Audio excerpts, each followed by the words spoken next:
వధువుగానే మారిపోవే ఈ క్షణం స్వయం వరం ఇవాళ సంబరం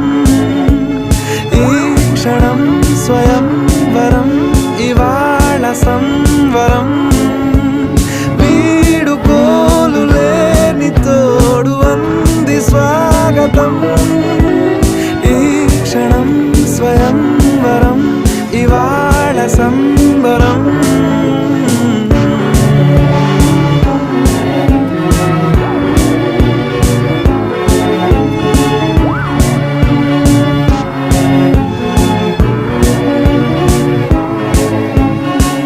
ఇవాళ నింగిలోని తారా తళుక్కు మంది ఎదురుగారా వయస్సు తీరికుండదారా హాయ్ హాయ్ హాయ్ సొగస్సు పంచుతున్న